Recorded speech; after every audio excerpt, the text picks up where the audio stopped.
안녕하세요. 배우 문지은입니다. 우리 사회에는 일을 할 수 있어도 사회에 나아갈 기회조차 얻지 못하는 발달장애인이 있습니다. 그 여정에 함께하는 위드 슬로우 스타터 캠페인을 시작합니다. 더 많은 첫걸음이 시작될 수 있도록 발달장애인의 출발을 응원해주세요. 공익광고 협의회.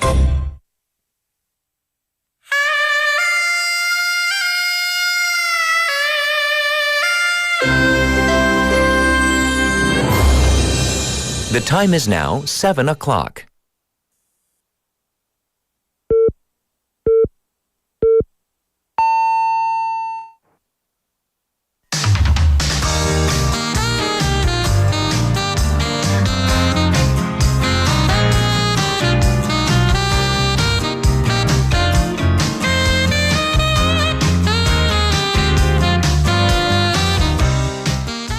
Our city, Busan.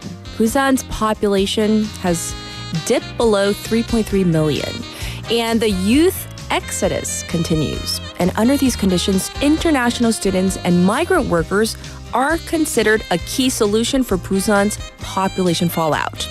The key is not only in attracting such population to Busan, but also convincing them to stay, which means that we have to become a city good for these international students and migrant workers. And the city is rapidly expanding support measures for non-Korean nationals, which hopefully will make our city more diverse and thrive even more. I'm Catherine. This is Morning Wave in Busan on Wednesday, November 13th on befm, 부산영어방송.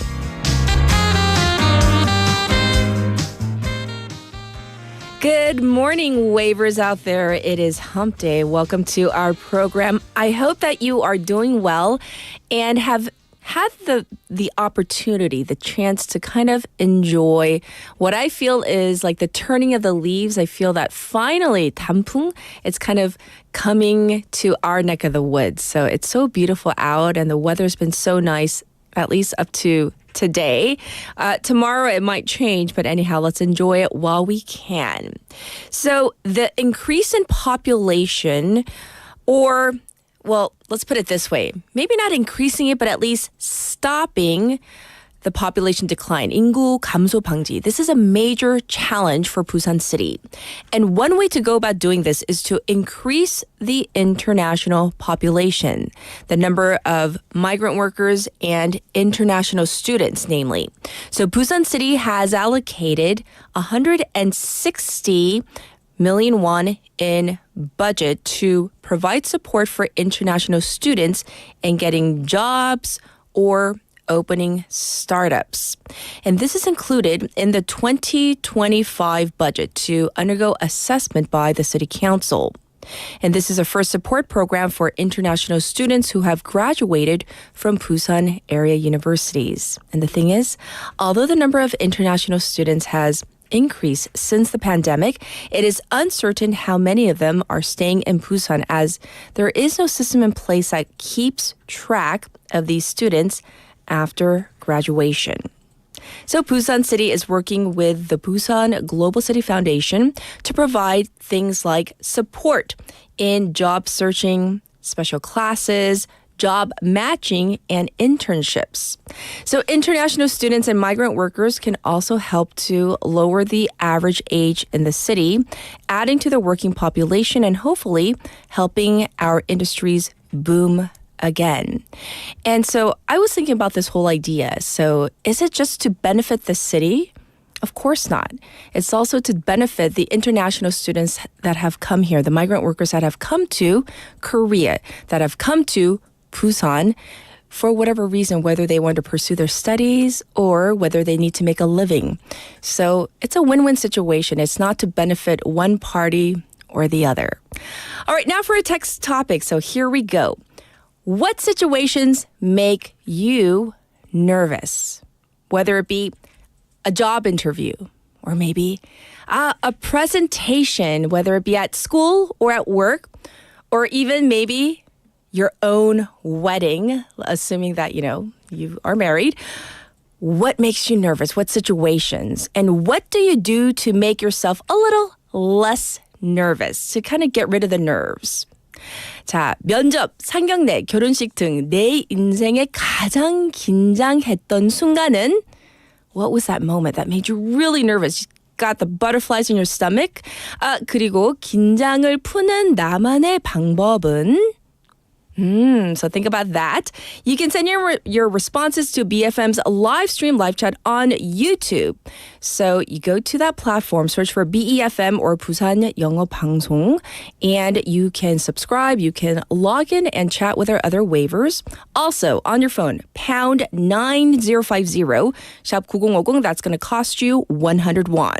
And you can reach me for free on KakaoTalk as well. Go to that platform.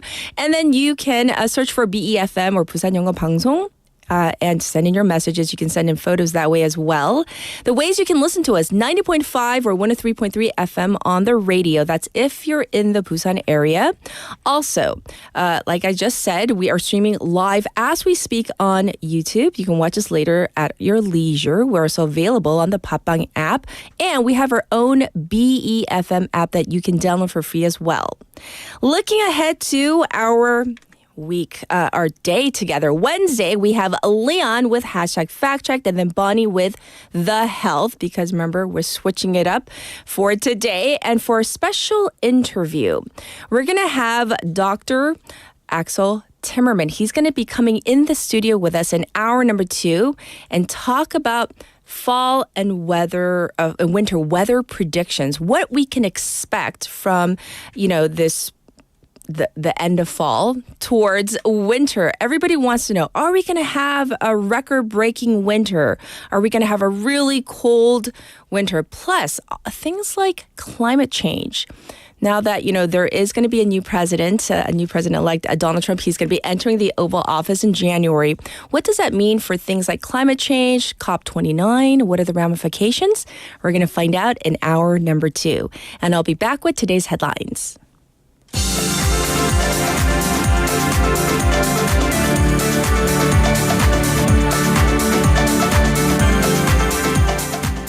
It is now 7:06. These are today's headlines.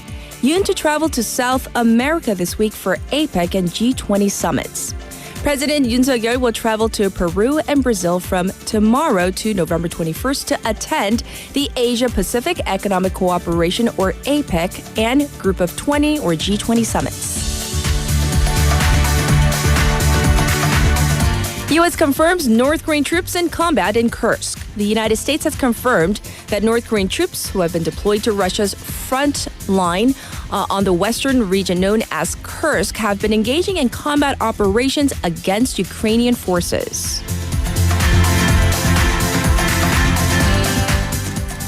Korean won dips to 2-year low after Trump's election. The South Korean currency fell to the lowest in over 2 years against the U.S. dollar yesterday due to broader implications of Donald Trump's presidential victory on the financial and industrial sectors.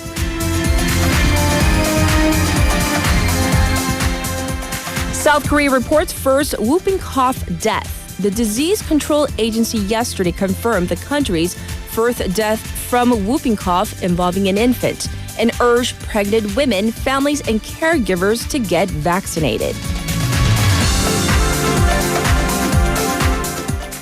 Trump picks Huckabee as Israel ambassador, Waltz as security chief. U.S. President-elect Donald Trump has announced that he will nominate Mike Huckabee, the former governor of Arkansas, to be the U.S. ambassador to Israel, and Mike Waltz to be his national security advisor. And these are today's headlines.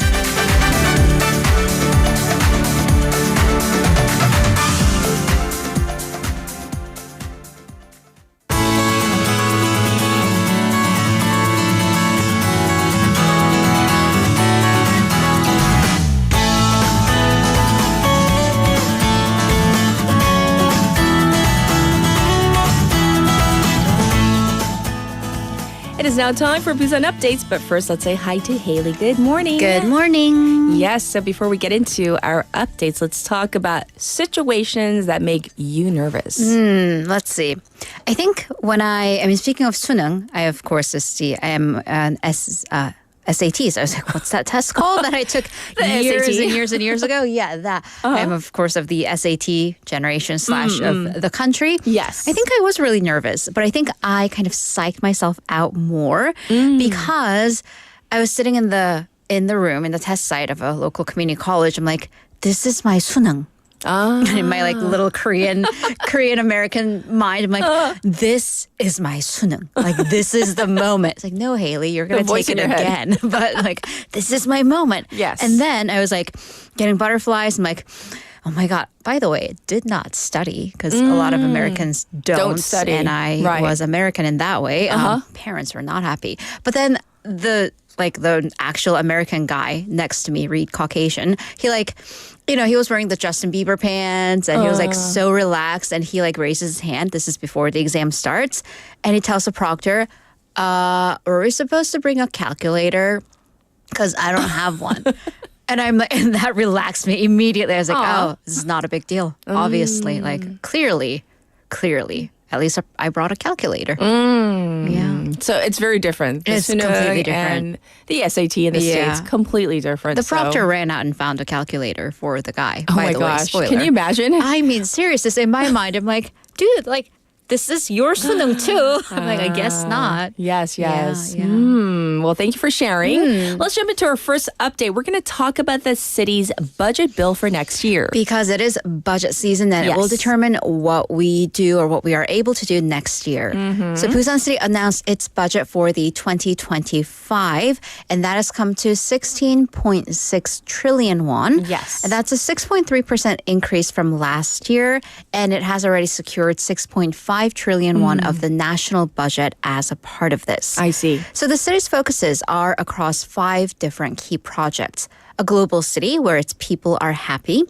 Next, digital and new industries, logistics and hub city, finance and startup, as well as finally culture and tourism. So this happiness city project, it has the biggest budget because you might wonder, well, what goes into making a city happy or making its people happy? Sure. Well, care and welfare, safety and housing, infrastructure and smart public transportation. So for major infrastructure, the Busan City is allocating the budget for the Gadok Airport construction, along with roads and bridges that will connect the rest of city to this island, all under the plans of creating a global hub city. It's also putting 99 billion won, so a pretty big chunk, into youth policy, and that includes housing and academic industrial cooperation. So 산학협력. Yes. And for culture, we're looking at some 215 billion won overall, and that includes opening the Busan Concert Hall that's right next to the Citizens Park, the Opera House, and support for film production and gaming companies to take their roots in Busan. Yes. So Mayor Park Hyung-jun said that the campaign pledges that he made, they're coming to fruition and that this budget reflects the plans for a city where the people want to stay and live. Yes. And that's the whole point, to make it an environment where even, youth, everybody, Right. they want to stay. It's not to force Also, anybody to stay. migrant workers, international Yes. students, right? Absolutely. And now we're going to turn to the City Office of Education for its budget. Right. So the Office of Education budget for next year comes to 5.3 trillion won. That's an increase of 1.7%. Sure. And the office explained because in terms of the budget, when it only increased by about 1% range, that's actually very small. So the office explained that it did make some bold cuts into some of the less necessary projects. Okay. So its focus instead will be on improving basic academic ability. It's 늘봄's public childcare schools and improving special needs education. Sure. So it's not just focused on academic abilities, but it's going to focus on character building exercises and education, including its morning change, where students do have these morning classes, but they're focused on things like reading and physical education. Speaking of which, various sports activities, culture and art classes, reading, and alternative education. I see. Also, it's allocating 77 billion won to digital education. And finally, for at-risk youth. The education office is giving 1.6 billion won and other much more for education for students from North Korea and multicultural families, among others who might be in less of an academically inclined situation. So the budget will, of course, have to go through the city council committees, and it will be voted on December 12th. I see. Well, let's hope that this helps a wide array of families and children. In line with this policy for the youth, Busan City announced a big injection of public housing units. In Korean, we would say like 공공 임대주택, right? Right. So not only 공공 임대주택, but also privately built 임대주택 as well. Okay. So this isn't only for the youth, but for seniors as well. So the city has established its comprehensive housing plans for to last up to 2030, 2032. Yes. To incorporate policy for combating population changes. So first, for young people, the city is going to provide rent for public housing for young people and newlyweds. So this can go for as short as 6 years up to a lifetime. Oh, a lifetime. So how does one get rent for a lifetime? It's for newlyweds that move in, and if they have 2 or more children, the city's basically going to pay for their rent for life. And the city aims to provide 10,000 public housing units by the year 2030. And also, it's seeking to create these massive senior towns because we are looking at the Korean baby boomer generation to retire soon. I mean, they have already started. Other plans include measures for supporting victims of rental scams, still very much real, very much going on. Yes. And improving housing conditions for families living in poverty. Indeed. Well, here's hoping that this helps a lot of people out there that need housing assistance. And now we're going to turn to Bexco, where G-Star 2024. It's that season because, it's right around the Sunuk season. It's going to kick off for its 20th anniversary. It is. So the country's biggest gaming convention celebrates year 20 this year, the big 2-0, and it's the biggest it's ever been. Yes. It has over 3,200 booths. So G-Star Organizing Committee, it announced that G-Star opens tomorrow and will last through November 17th at Bexco, of course. It'll have the usual exhibitions along with the G-Star Conference, as well as a new feature, the G-Star Indie Showcase 2.0.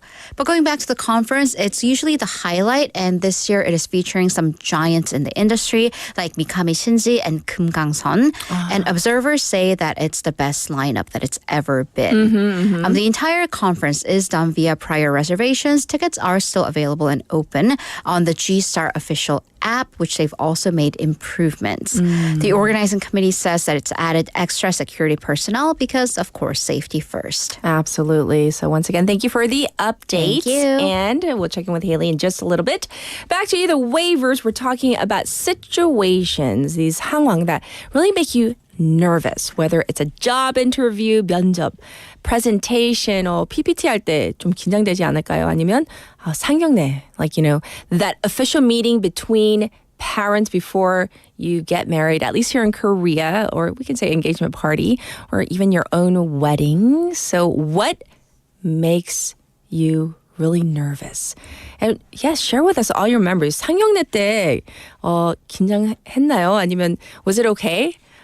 So I know that it's definitely a ritual here in Korea. So tell me all those stories. In the meantime, here's your traffic and weather for right now.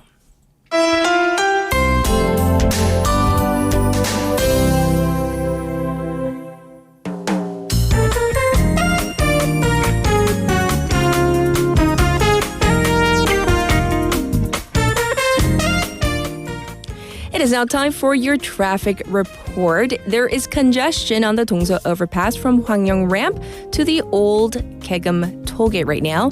It's also slow looking on Luno Samsungdaedo from Myeongji underpass to Shino Bridge, as it is almost basically every weekday. As for the weather, it's currently 14 degrees Celsius under partially cloudy skies. It's going to go up to 20 degrees today. Looking at the weather nationwide, there is some cloud coverage with some rain along the eastern coast of Gangwon, Gyeongbuk, and Busan, so slightly cooler than yesterday. This was your traffic and weather.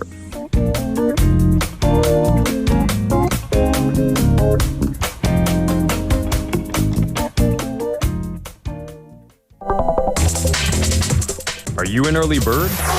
Are you up to date on the news? Are you a trendsetter? For all of the biggest issues from Busan to the world and useful information you need, right here on Morning Wave in Busan.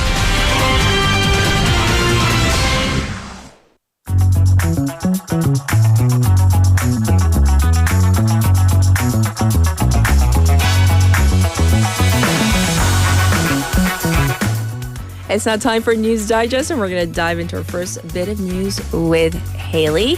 So first up, waivers, we're going to look at the state of Korean society. About half of the public thinks that you don't have to get married. Right. So some sweeping pictures into what people think. So this is via these statistics. Korea 통계청's 2024 사회조사, the social survey. Yes. So first, let's look at kind of one of the biggest issues, marriage. Well, only 52.5% of respondents said that one should or one has to get married. So marriage is a necessity. 결혼을 해야 한다. So that's just like slightly over half. 52.5%. Right. Right. And then 41% said it's fine either way. You can, but you don't have to. Okay. Interestingly, 3.3%, you shouldn't get married. That was their opinion. Did they survey Tommy? No, I'm serious. Did you Like, get a call? I don't know. Did you get a call? Yes, 결혼을 하지 말아야 한다. 3.3%. Yes. And then interestingly, there was a gender gap on this. 58% of the men said yes to marriage. Only 47% of women said yes to marriage. So there's an 11-point gap, which is That's telling. Which is significant. And that gap was even bigger, that gender gap, when we looked at the unmarried population, the 미혼 population, where 41.6% of men said yes to marriage. Only 26% of unmarried women said, yes, you should get married. Oh, Which interesting. is, very interesting. So, what's the main, I guess, reason why people don't want to get married or feel like they shouldn't have to get married? Right. So usually number one reason for many things, money. And that was the reason for about a third of the respondents. And this actually does go hand in hand with some 77% of people who thought South Korea's marriage customs and the culture, they were excessive. They cost too much money, Yes. basically.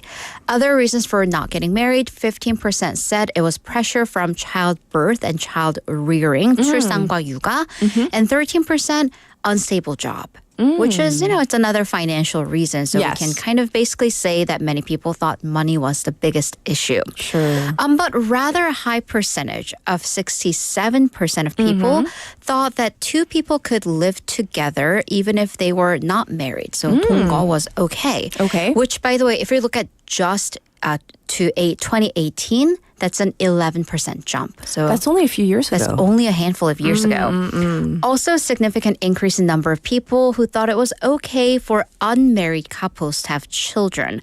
Although that figure is still at relatively a small 37.2%, it's still kind of a big change in social perceptions.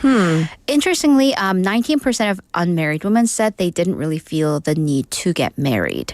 Okay. This could be maybe connected to a variety of things, but how about this? The division of household chores, 집안일의 분배, 69%. So nearly a majority, a good majority of people thought that, household members, husband and wife, they should have an equal division of labor when it came to household chores. When it actually came to the question, well, does your household have an equal division of chores? Only 23 to 24% said yes, and that was for both husbands and wives. Interesting. In theory, 69% did, but Right. in reality, That's about a third of that figure. Yes. Over 63% of people, however, were overall satisfied with their family relations, but sadly, that was a 1-point drop from last year. yes. So very interesting to look at how people are feeling. But what about the real feel about education? What do people think about Right. education? I mean, with tomorrow being 수능, Yes. it's like education is the It's on always, minds of though, important, everyone. though. This is true. We do live in South Korea. Bit of good news. A 6-point jump in middle school and high school students say that they're satisfied with school. And that's so good to hear. Yes. Although the final figure still stood at 57.3%, which meant like 43% of students were not quite satisfied. Okay. But in terms of, well, why do you study? Or why do you feel the need to study? Motivator in studying was to get a good job at 75%. And then 84% of students and 93% of parents said that a student should go to a 4-year university or even above. But interestingly, I mean, we go to school and we major in something. Yes. Do you actually use your major? Yeah, we kind of do. We both majored in poli-sci, so we do deal in current events. Well, only 37% of adults said that their jobs were in line with what they actually studied in school. Interesting. An increasing number of households, we're looking at over 60%, said that they felt burdened by the educational costs, and most of them was they were extracurricular education like 학원. But almost 57% of the parents said that if they had the economic means, they would send their kids abroad for study abroad for 유학. Yeah.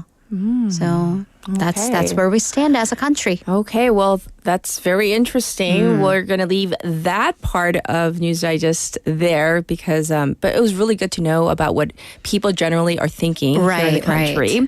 Well, you know, right now, a lot of people are doing their end of the year physicals, and others may put, you know, kind of losing weight as their upcoming New Year's resolution. However, there may be a new definition of what constitute obesity or being overweight, 과체중, right? Right, because I mean, I went in for my yearly physical last week. I shrank height-wise. Oh, that was so disappointing. By how much? 0.3 centimeters, and in like when you don't have a lot to work with, that's a significant bit. And I'm like, I should have gone earlier in the morning. 0.3 centimeters. 아니 근데 그게 없는 살림에는 진짜 아니 anyways 누가 자꾸 제 귀에 그치라고 하세요? Right, I know because we have a club. Anyways, and then you know you have like friends who are on the thinner side, and they'll come back from their physical and say they told me I'm 과체중, I'm overweight, and you're like, what? How? Exactly. Because, well, how we measure obesity or being overweight is the BMI, the body mass index. That's right. And this is basically your weight in kilos divided by your height in meters squared. And there are calculators for that, so you don't have to do the math, or I guess it's relatively simple. You can. Internet.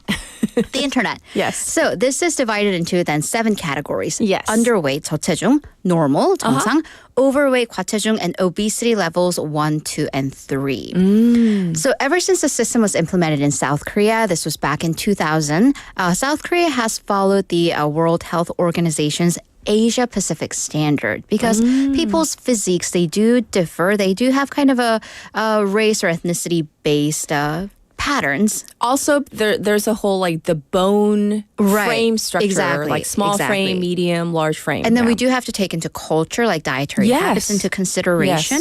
And in the Asia Pacific standard, at least that's a metric that Korea uses, this puts the obesity level at BMI of 25 or above. However, the National Health Insurance Research Institute is now saying that metric needs to change. Ooh, and I want to know the reasons. Exactly. Yes. So they have been tracking some 8.4 million adults who had their annual physical 21 years ago specifically. Because the whole point, why do we need to mark obesity and overweightness, people being overweight? Well, it's not to body shame, but it's because it's connected to your health. Yes. Medically, your weight does have, being in the normal healthy weight range does tend to reduce risk of diseases. Right. It is unhealthy to be underweight as it is unhealthy to be overweight. That's right. The highest risks of death, it came at BMI of 18.5 or under or BMI of 35 or over. So extreme underweight or overweight. Yes. The lowest risk of death actually fell in the BMI range of 25, 26. Yes. Once again, BMI 25 in Korea is obese or overweight at least. Yeah, at least overweight. At least overweight, which is that raises questions. There were also spikes in high blood pressure, diabetes, and other diseases when a person reached BMI of 27 and heart disease at 29. Okay. So researchers say that there really isn't ample evidence to call someone who's at a BMI of 25 obese, at least in medical terms. Sure. By the way, because that's so vague. Okay, so what is a BMI of 25? Let's look at an average male in South Korea. Okay, here we go. 평균 키 average height for a male in South Korea, 171.5 centimeters. He needs to weigh 74 kilos to not be obese. So up to 74. Up to 74. Is okay? Right. So if he's 75, he's obese. He's obese? But then 171.5cm에 75kg면 과체중, 비만. obese. Right, which seems harsh. Yeah. So, what are the experts saying? What are they proposing? Right. So how should we raise that metric? So, to raise that metric, because once again, it also has cultural aspects. And back in 2000, when the world was, I suppose, less globalized, we did have very distinctive dietary patterns by country. But I mean, everything's westernized, you could say, even diets. So the WHO and the US, they say a BMI of 30 or above is obese. China, which is geographically closer to us, puts it at 28. But so we're these at 25. Countries, so South Korea's is strict.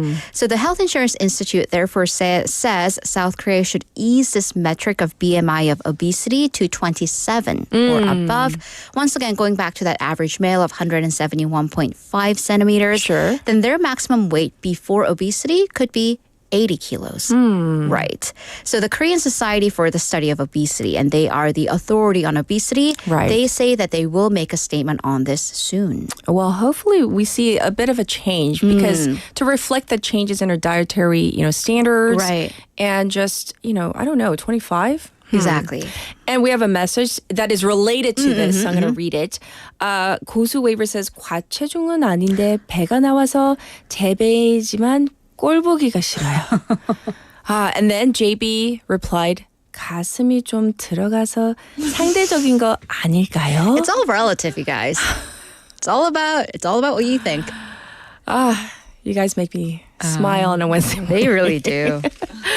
So basically, Kosu was like complaining about his, I don't know if he has a tummy, but he says he does. He does. Right. He says he has a gut. I don't know. All right. Yesterday, we're going to move on. We talked about that surge in Bitcoin. And off air, we're like, do you have Bitcoin? No. Nope. Do you? No. Right? And one country in particular has become a huge beneficiary of this. Because there is a country that's just been buying up Bitcoin and it's actually going Bitcoin. Yes. And this is El Salvador. The rise and fall of Bitcoin directly impacting the country's actual official treasury. Because back in 2021, they made this drastic decision to adopt Bitcoin as a means of payment, legal tender. And starting in 2022, it made this New Year's resolution to purchase 1 Bitcoin per day. And do you know how expensive Bitcoin is or was? And this is under their strategic Bitcoin reserves. So as of November 11th, when they made the statement, they owned 5,931 Bitcoins. And their Bitcoin office is directly under the president. So the President Nayib Bukele, he pushed this initiative without social consensus, and that's why it was kind of controversial. But it looks like at least for the time being, it paid off because as of 10 a.m., and by the way, the person you do see is the President, Bukele, of November 11th, 10 a.m. local time. Their Bitcoin reserve was worth $502 million. So young. That's at 90% unrealized profit increase. This is called 미실현 매도 이익. So they haven't sold it, but they just have this increase. That's actually up higher now because Bitcoin is just going up and up and up. Yesterday, broadcast time was $86,000. Right. And they're looking at potentially 90,000. Huge change from a loss of 60% from November of 2022. Yes. And it is a roller coaster. Can you imagine all the people that sold off their Bitcoin? Oh my gosh. They're probably kicking themselves now. And that is why Haley and I and our producer, we don't dabble into that, right?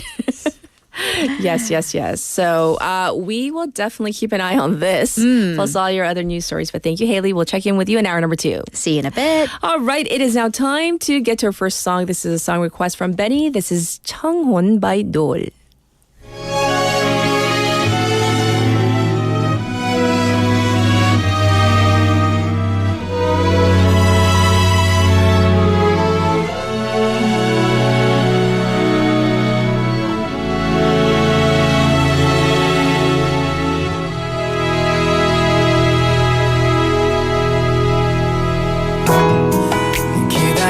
이란 말만 하면서 외면했죠 오랜 시간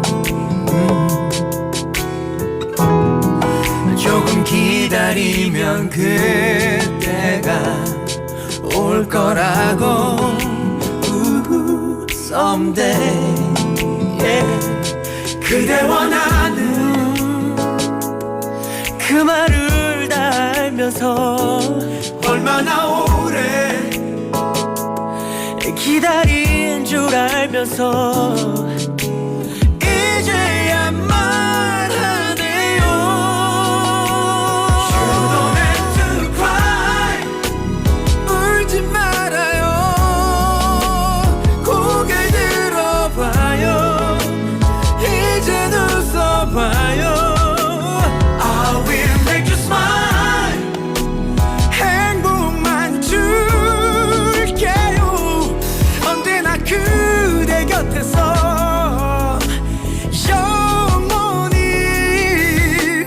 Don't be afraid 모두 잘 될 거예요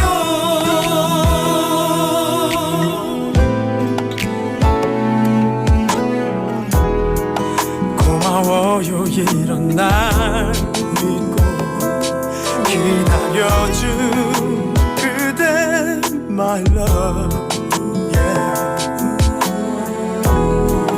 미안하단 말보다 먼저 하고픈 말 있죠 그대에게만 전해주고 싶던 말 하지만 결국 하지 못했던 그 말 나와 결혼해줘요 You don't have to cry 울지 말아요 고개 들어봐요 이제 웃어봐요 I will make you smile Yes I will 행복만 줄게요 언제나 그대 곁에서 영원히 Don't be afraid 모두 잘 될 거예요 기다림 속에 흘린 그대 눈물을 알기에 이젠 돌려줄 거예요 그대 사랑을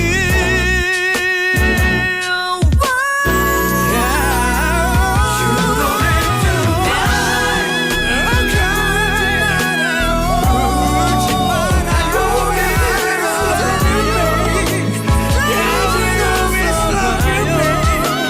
I will make you smile 행복만 줄게요 언제나 그대 곁에서 영원히 Don't be afraid 모두 잘 될 거예요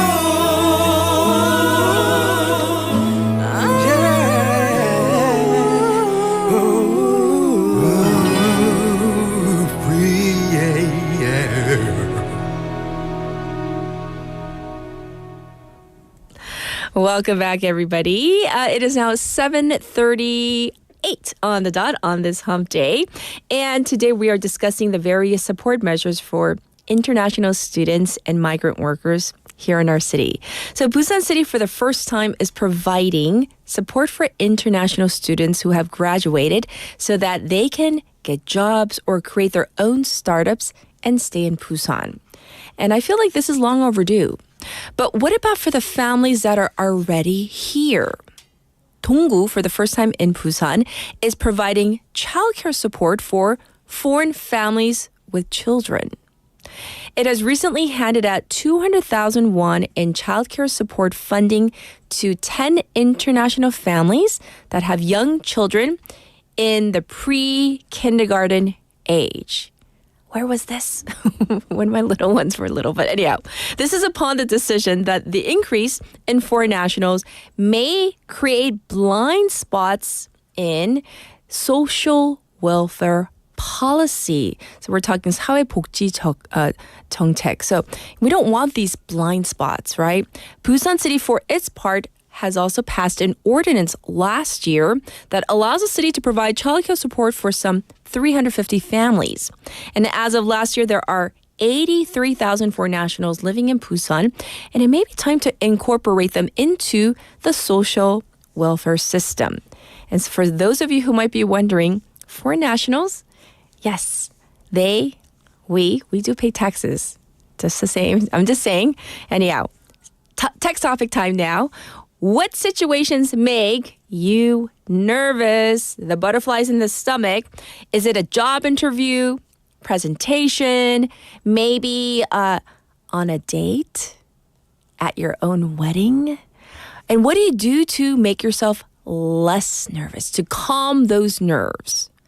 면접, 상견례, 결혼식 혹은 첫 데이트 약간 떨리지 않나요? 그럴 때 어떻게 그 긴장을 푸는지, 나만의 방법. 가장 긴장했던 순간은? Yes.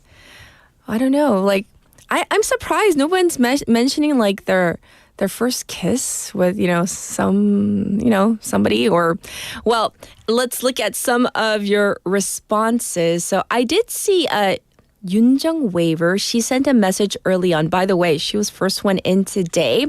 And she mentioned that when she was giving birth to her first child, 큰 아이 출산할 때 진짜 너무 긴장해서 겁이 날 정도였어요.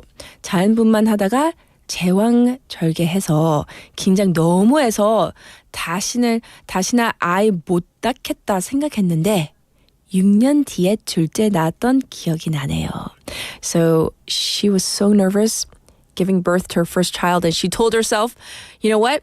I can't do this. I'm so nervous. I'm never having a child again. And then 6 years later, baby number 2. So I'm glad that you got over that nervousness. And some people say, we have selective memories. 2391 Waiver says this. 썸 타는 남자랑 처음 영화관 갔을 때 아니 팝콘 먹다가 손 잡으려 하는 거요. Oh, I remember those days. Like she or he, I don't know. They say, it's a she because she said 썸 타는 남자랑. So going to the movie theater with that, person that you're kind of dating, starting to date, and then when you're reaching for that popcorn, and then, is it the popcorn you're reaching for or is it the hand?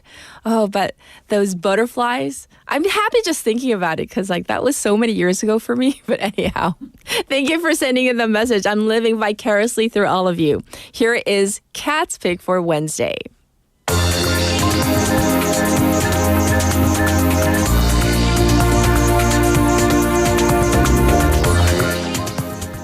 For today's Cat's Pick, we are going to talk about what happened on a couple flights that had landed in Haiti. 한국말로는 IT죠. Here is a clip from NBC News. This morning, grounded. U.S. Airlines canceling flights in and out of Haiti. And news of a second incident involving a passenger plane hit by gunfire. Overnight, JetBlue announced one of its planes returned from Port-au-Prince on Monday, landing safely at JFK in New York, saying a post-flight inspection found the aircraft's exterior had been struck by a bullet. Some of the passengers from a Spirit Airlines flight that was also hit by gunfire as it approached Port-au-Prince on Monday are now back in Florida. I could hear 3 distinct crack, crack, crack, over the back of the plane. Goes from here. Video and photos from inside the plane show signs of the bullets that tore into the passenger cabin. On the plane's belly, at least one bullet hole, an electrical line also apparently hit. I think the crew was really traumatized. Amazingly, no passengers were hit, but Spirit says one flight attendant did suffer a minor injury. Spirit Flight 951 was arriving from Fort Lauderdale when it was hit by gunfire from the ground as it approached Port-au-Prince. The pilots quickly aborted their landing and diverted to Santiago in the Dominican Republic, where Spirit says an inspection revealed evidence of damage to the aircraft consistent with gunfire. Aviation experts say gunfire could have easily hit the plane's fuel, hydraulic systems, and cockpit, causing the plane to crash. This crew and these passengers were very fortunate that luck prevailed and nobody in the airplane was injured and that the airplane wasn't more critically damaged. This could have gone very badly. Haiti has been racked by brutal gang violence for years, with a barely functioning government and UN peacekeepers from Nigeria now on the ground. In September, the State Department issued a do not travel advisory for Haiti, warning the airport can be a focal point for armed activity. But roughly 4 U.S. flights a day were still flying into Port-au-Prince. Now American is suspending flights into the country until at least Monday. JetBlue says until December 2nd. This is changing quickly, and we are also watching closely if the FAA takes any action as well. Well, the FAA has apparently taken action because they have grounded all flights to Haiti for a month after 2 jets from U.S.-based airlines were struck by bullets while flying over Haiti's capital, Port-au-Prince, amid escalating gang violence. So that is the latest that we have on the story. This was Cat's Pick for today.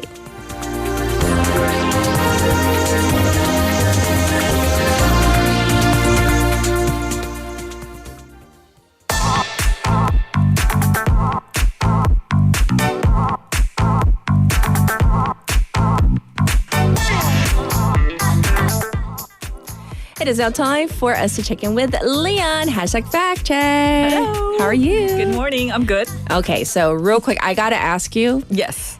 Any moment where you felt really nervous? Like, for example, 2391 waiver, they were talking about, like, going to the movie theater and, like, reaching for that popcorn and maybe grazing of the hands on holding hands. Oh, that's so fun. 대리만족. 느끼고 싶어요. Me. I was like smiling, so I was like, 우린 언제 느꼈을까? So long ago. But Leon, everybody knows you're married. You share that information. So did you feel nervous during, like, 상견례 or your wedding? 상견례. Actually, I did it through FaceTime. Because I was in Seoul working back then, and it was my husband and my parents and his parents. Yes. And they were just like, at least she has to be here by face. So 인사해. So they're just like, ding, and I was just like, 안녕하세요.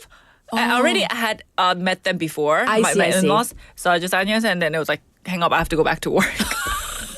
So it was good. So it was like, I think all the nervousness and the pressure was on my husband back then. And what about the wedding?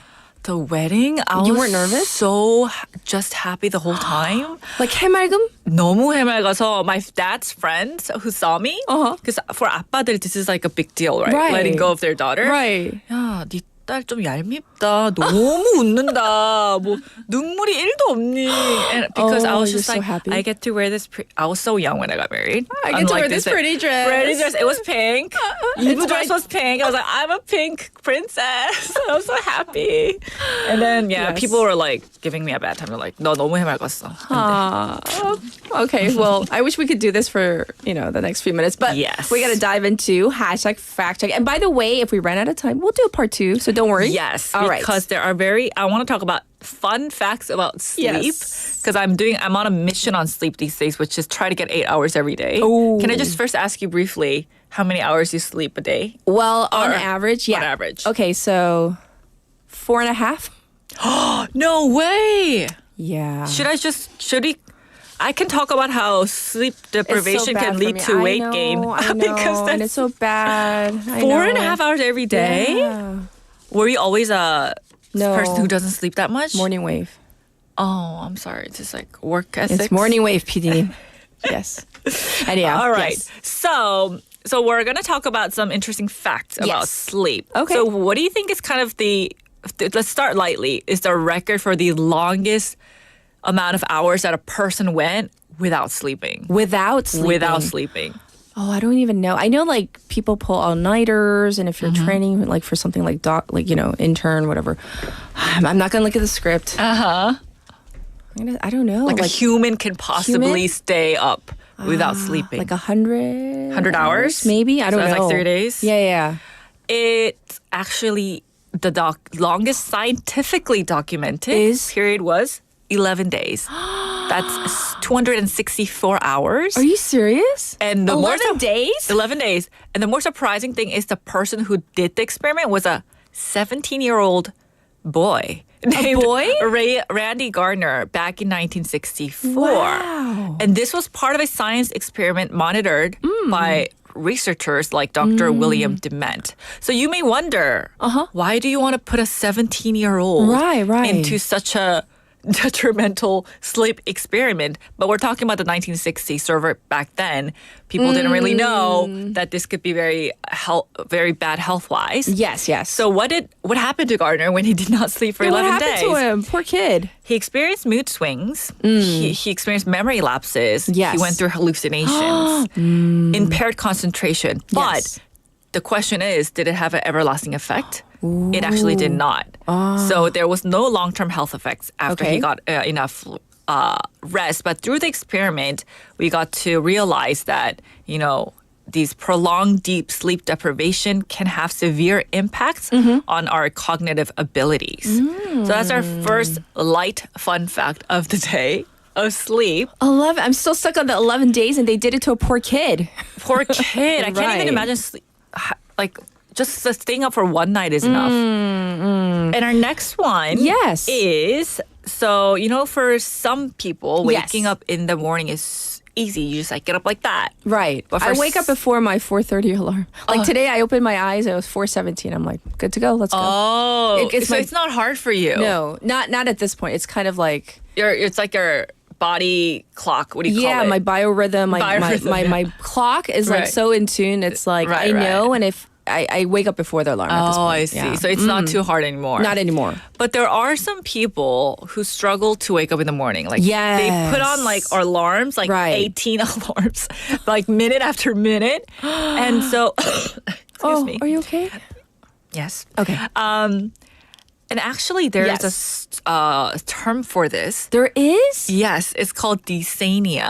Dysania. Ooh. And it's not an official medical diagnosis. Sure. But it does describe a condition where people find it incredibly difficult to leave their beds. So this is not just about needing a few extra minutes for rest. For some, not just snoozing ones. Yeah, not just that. one. I can get up later. It's not like it just feels like they're just weighed down by their sheets and they're just unable to get their body up. So according to Healthline, this issue can be actually tied to several underlying causes, with poor sleep quality being a major factor. So when you don't get enough deep restorative sleep, waking up can feel like an uphill battle. So we can't really hate on those people who wake up, have a struggle in the morning, because we're like, we're lazy here, but it's like, get up, get up. Well, I'm up already, but they might be struggling some poor quality of sleep.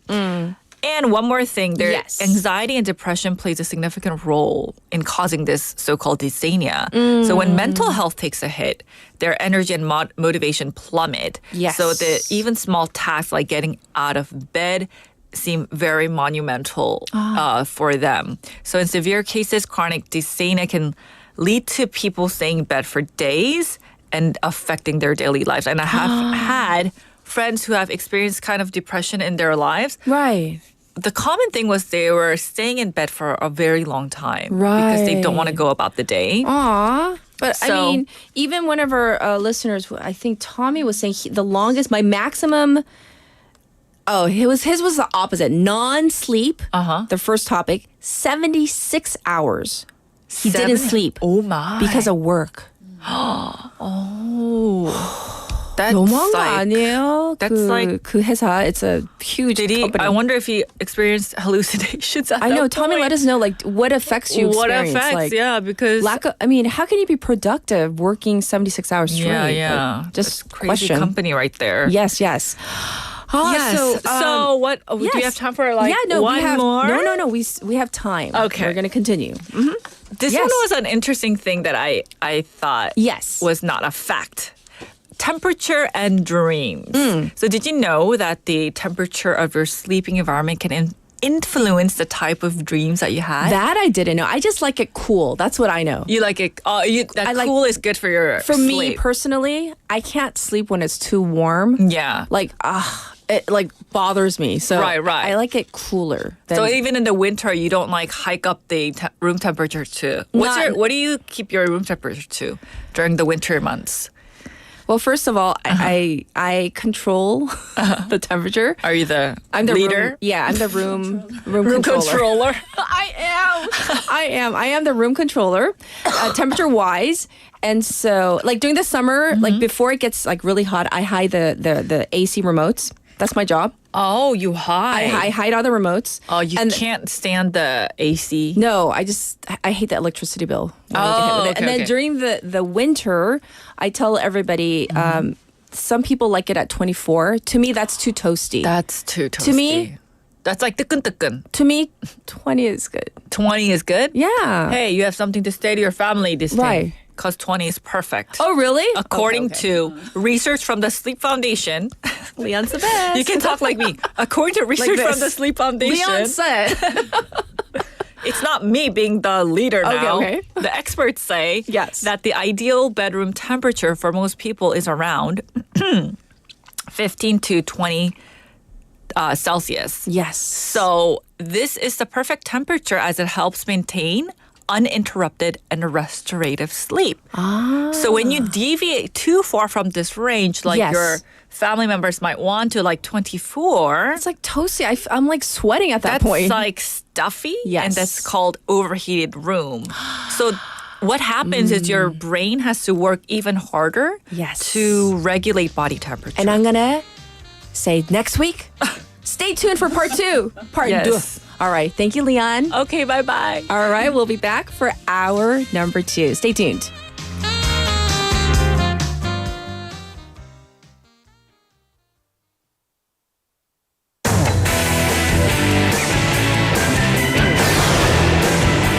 Your bridge to the world.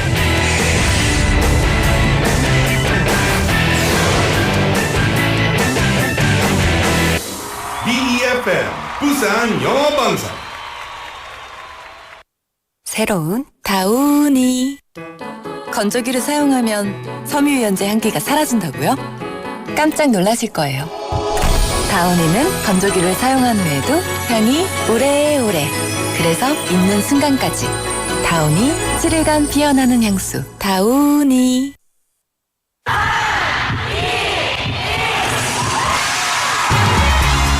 부산의 축제 어디까지 즐겨보셨나요? 과거와 현재, 미래가 공존하는 항구도시 부산. 이곳 부산은 계절을 물들이는 다양한 축제로 늘 풍성합니다. 봄의 시작을 알리는 봄꽃 축제부터 부산의 여름을 만끽하는 바다 축제, 전 세계 영화인들이 모이는 부산국제영화제와 새로운 시작의 해맞이 축제까지. 부산의 축제는 우리의 열정을 가득 담고 있습니다. 바쁜 일상은 잠시 뒤로하고 특별한 시간을 선물 받는 바로 이곳 부산에서 우리의 삶은 축제가 됩니다.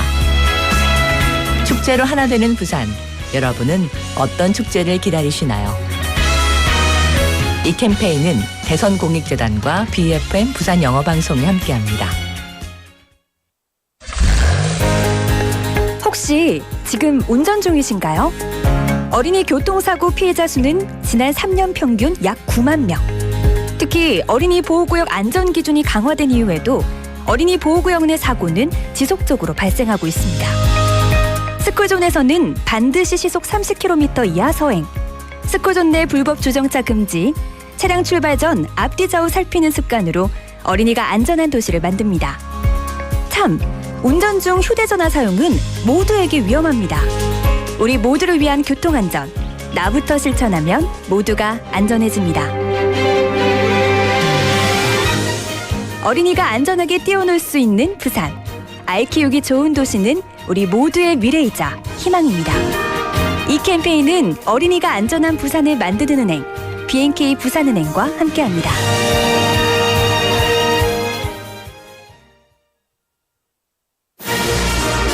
We are the firefighter duo. Winter is so dry. Let's prevent fire by keeping these 3 rules. If you take caution, you can prevent a fire. The number one cause of fire in winter are electric blankets. Take special caution with highly flammable materials such as memory foam, toppers, and bedding. Number 2, having too many appliances on the power outlet is dangerous. Always unplug all the appliances that you're not currently using. Number 3, check the heater is off before leaving the house. Leaving it on for an extended period of time can cause a fire. Let's all take part in preventing fire and have warm and safe winter this year. Tune into BFM 부산영어방송 for an emergency broadcast. This campaign is brought to you by befm 부산영어방송.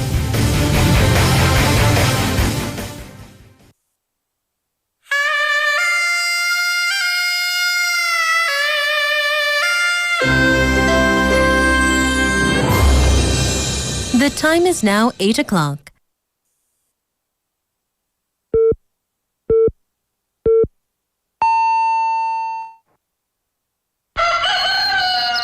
Good morning, Dynamic Busan.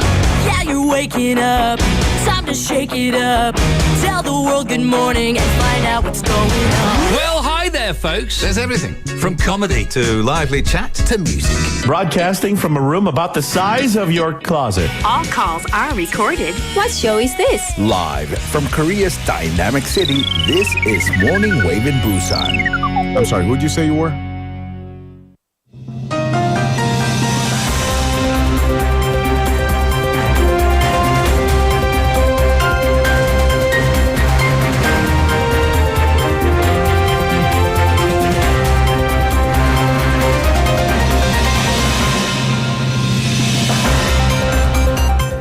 It is now 8 o'clock. This is News Highlights. Yoon to travel to South America this week for APEC and G20 summits. President Yoon Suk-yeol will travel to Peru and Brazil from tomorrow to November 21st to attend the Asia-Pacific Economic Cooperation, or APEC, and Group of 20 summits, his office said yesterday. The top office is arranging a bilateral summit with Japanese Prime Minister Shigeru Ishiba on the sidelines of the summits. Talks have also been underway to arrange a trilateral meeting with U.S. President Joe Biden and Ishiba, along with a separate summit with Chinese President Xi Jinping. Yoon's office also said that there has been some communication with President-elect Donald Trump's team to arrange a meeting during the trip to South America. Tough no decisions that have to be made.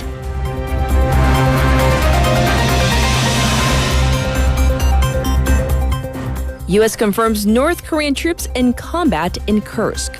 The United States has confirmed that North Korean troops who have been deployed to Russia's western frontline Kursk region have been engaging in combat operations against Ukrainian forces.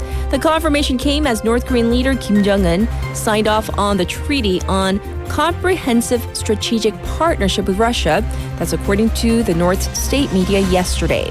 The treaty includes a provision committing both nations to mutual military assistance in the event of an attack on either side and will take effect from the day both sides exchange ratification instruments. Putin has already signed the pact.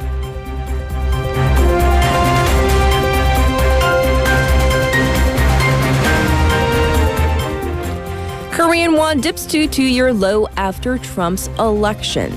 The South Korean currency fell to the lowest in over 2 years against the U.S. dollar yesterday due to broader implications of Donald Trump's presidential victory on the financial and industrial sectors. The Korean won opened at 1,399.1 won, down 4.4 won from the previous session, and ended the day at 1,408.9 won. It marked the first time since November 7th, 2022, that the local currency breached the symbolically important 1,400 won level. The benchmark, Korea Composite Stock Price Index, known as KOSPI, slipped below the 2,500 threshold yesterday since August's so-called Black Monday.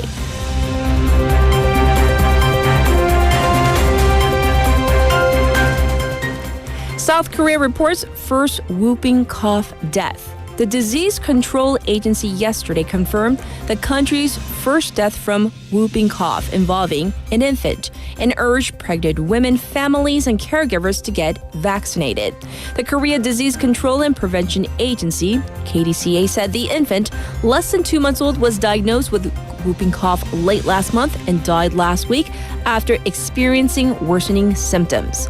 South Korea has been experiencing a sharp increase in the number of whooping cough cases, with 30,332 reported as of the first week of November. Whooping cough, also known as pertussis or the 100-day cough, is a highly contagious respiratory infection caused by bacteria.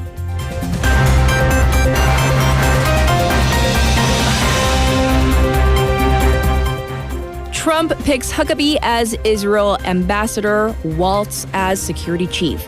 U.S. President-elect Donald Trump has announced that he will nominate Mike Huckabee, the former governor of Arkansas, to be the U.S. ambassador to Israel, and Mike Waltz to be his national security advisor. Waltz is a military veteran and longtime Trump supporter and would help shape U.S. positions on Gaza, Ukraine, and other security measures. The NSA position does not require Senate confirmation. In the meantime, his Republican Party have control of the Senate, and they are inching towards a majority in the House as vote counting continues. And this was news highlights.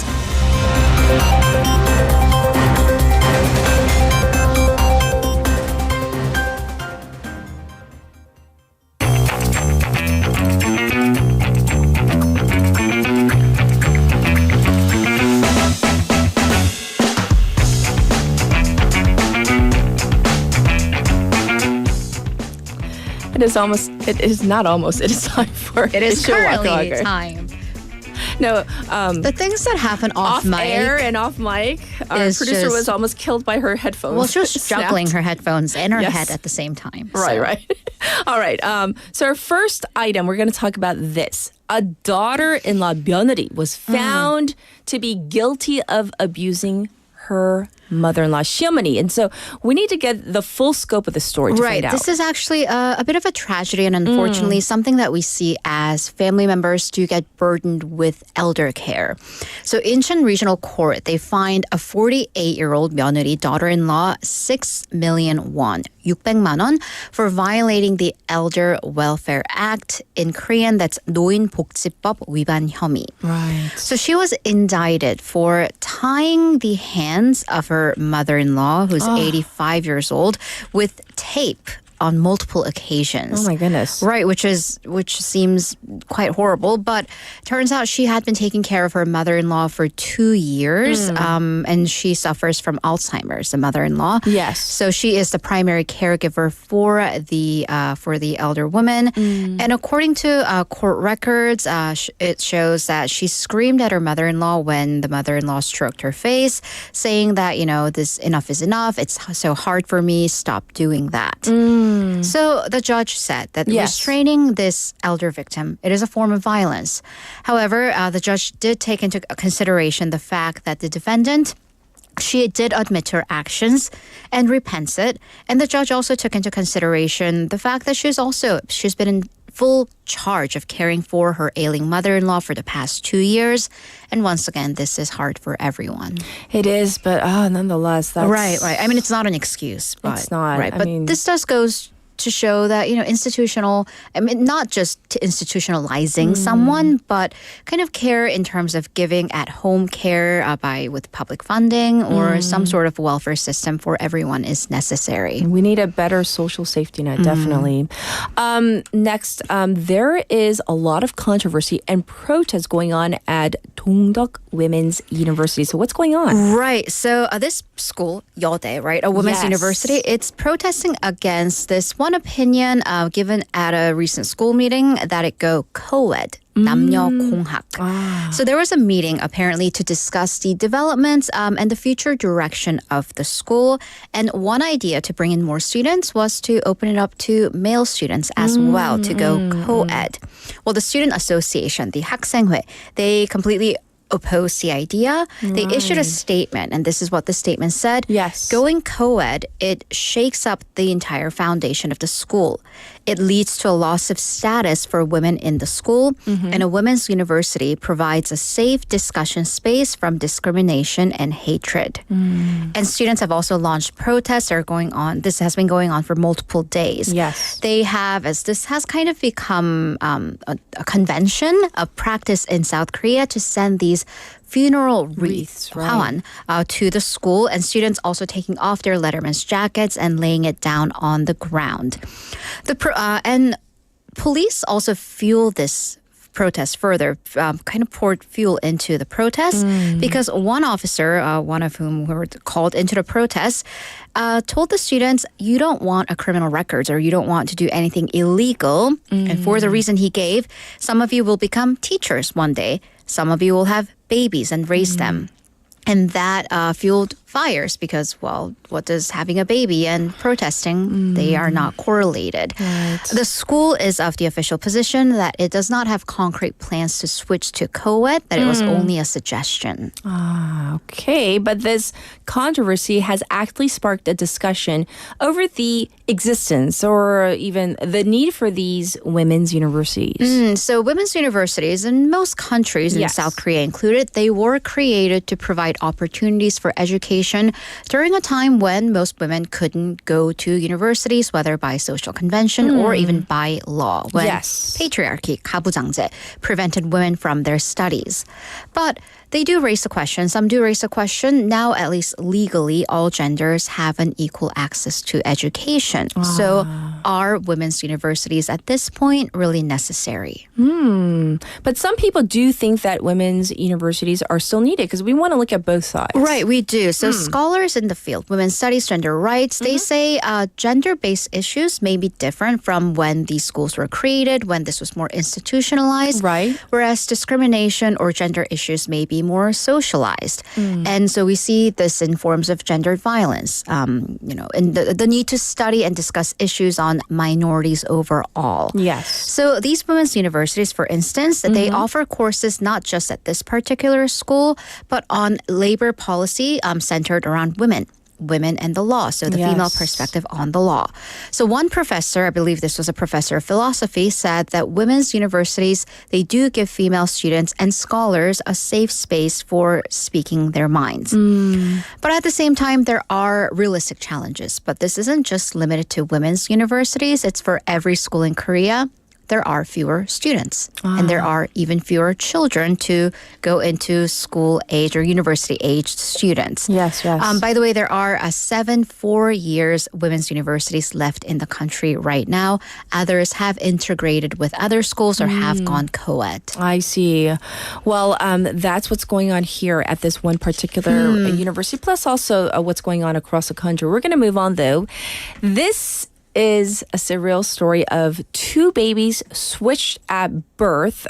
This comes out of a British hospital, correct? This does not come out of a K-drama, which it has, but it's happened in real life. The storyline. 55 years ago. Oh, goodness. And it's being resolved now.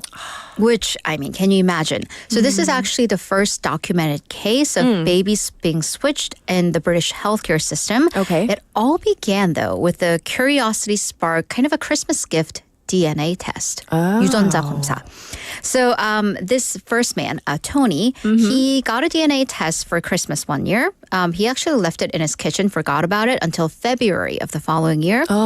Was bored one day, just took it, the swab, the mouth swab, and the results that he got in an email, pretty standard. It apparently, so how these DNA tests work, if you don't send in a sample to compare it to, what it'll do is that basically, they will give you kind of the names of the people in your family that are also listed in the company's DNA registry. Other people in your family who took your test. And also kind of your ethnic or your ancestry, where it came from. In his case, it was Ireland. Turns out his sister took the test as well. And he's like, oh, cool. But his sister, her name is Jessica. But a Claire was listed as his sister. Those are definitely not. So, this Claire, who lives in a different town, another woman, she also found the results weird because she doesn't have a brother named Tony. Okay. It did not connect her genes to her parents. So what in the world happened? These two baby girls, Claire and Jessica, they were switched at birth. At the hospital, they were born in the same hospital, about a couple hours apart.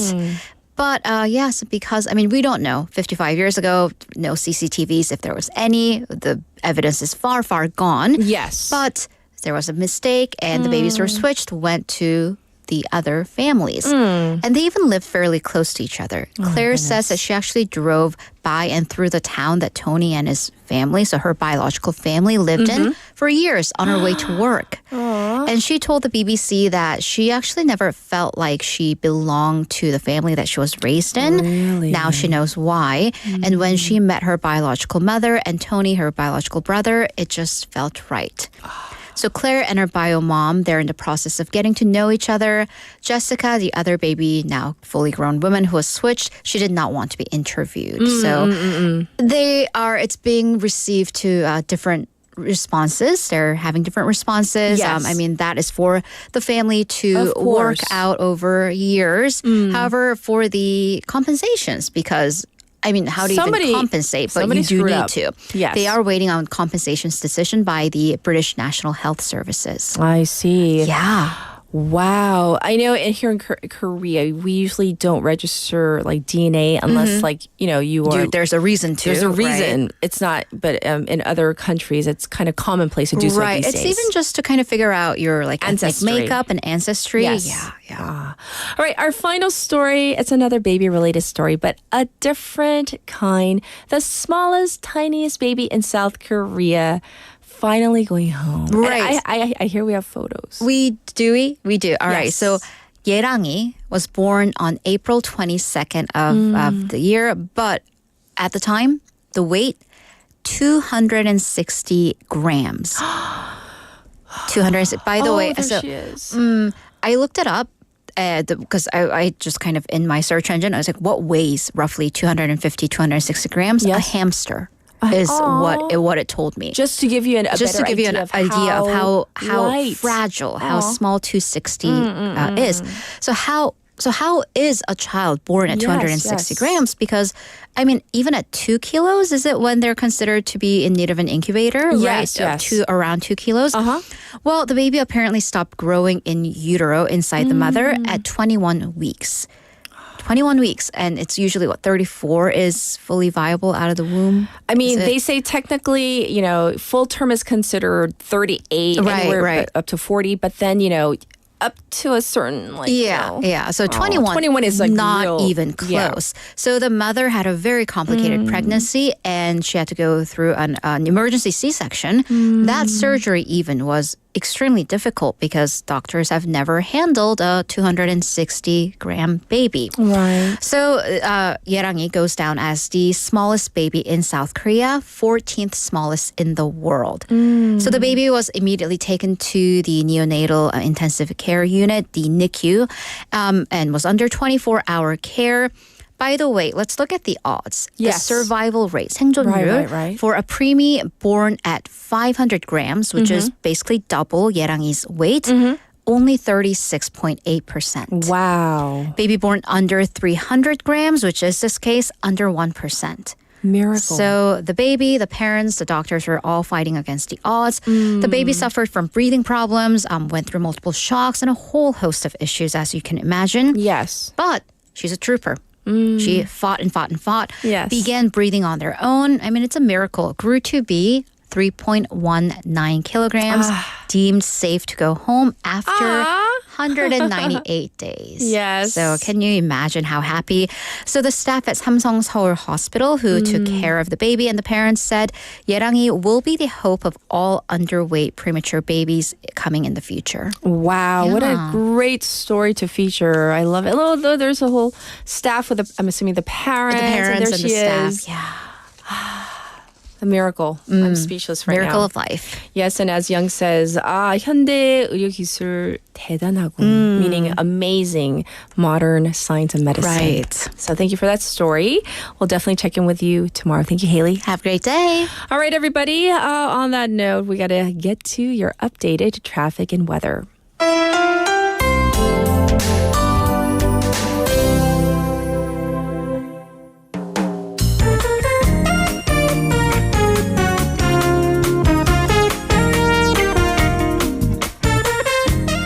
It is now 18 past the hour. Here's your traffic update. So there is a broken down cargo truck that's on the Dongso overpass going away from the city right on Pomneko ramp. That's causing a lot of backup right now. There's also congestion on Gayadero from Kaegum intersection to Jure intersection. Likewise, looking slow on Jungangdero from Sojongcheon intersection to Bugok intersection. Also backed up on Gwanmun-dero from Chwacheon overpass to Pier number 5. As for the weather, it's currently 14. It's going to go up to 20 degrees today under partially cloudy skies. And across the nation, there is going to be some cloud coverage. Some rain expected on the eastern coast of Gangwon, Gyeongbuk, and Ulsan. This was your traffic and weather.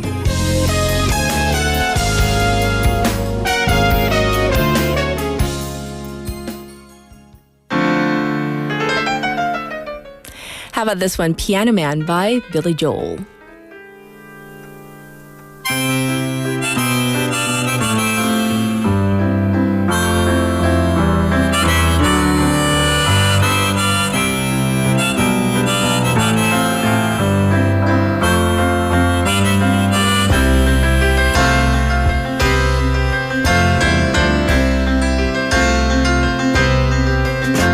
It's 9 o'clock on a Saturday. The regular crowd shuffles in. There's an old man sitting next to me, making love to his tonic and gin.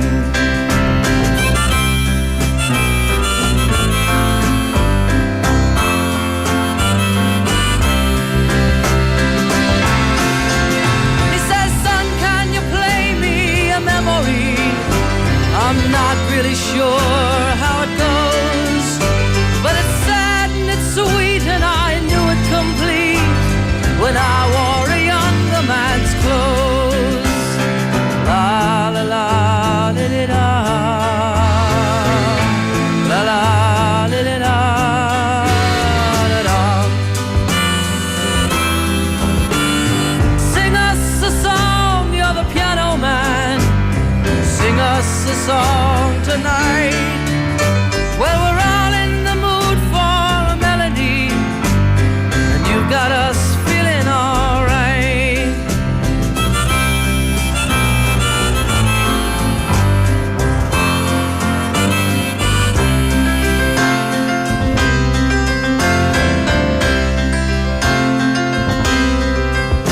Now John at the bar is a friend of mine. Gets me my drinks for free, and he's quick with a joke or to light up your smoke, but there's some place that he'd rather be. He says, Bill, I believe this is killing me, as a smile ran away from his face. Well, I'm sure that I could be a movie star if I could get out of this place. Oh, la la la di di da, la la di di da, da da. Now Paul is a real estate novelist who never had time for a wife, and he's talking with David, who's still in the Navy and probably will be for life.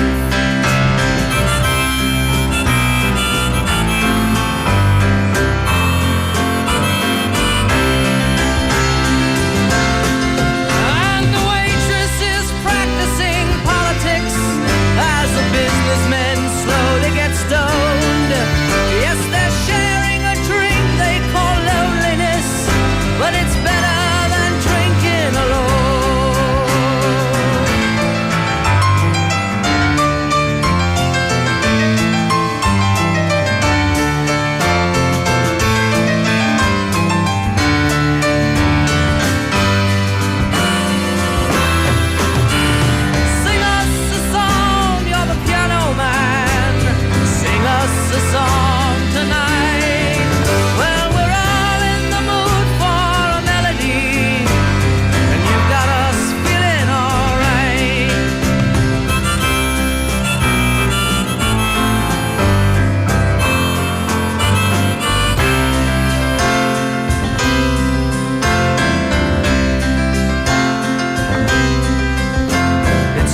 good crowd for a Saturday, and the manager gives me a smile, 'cause he knows that it's me they've been coming to see, to forget about life for a while.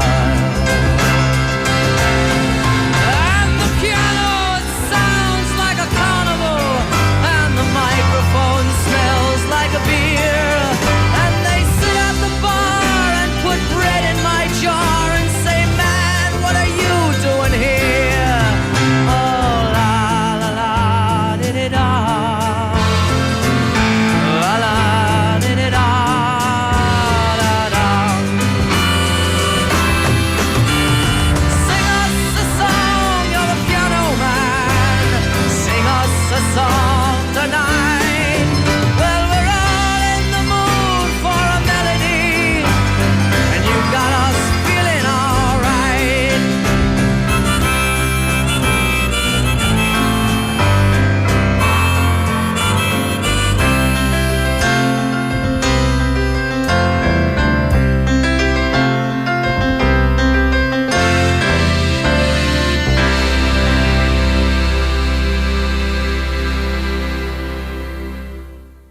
Welcome back, everybody. I was looking at your comments during our song.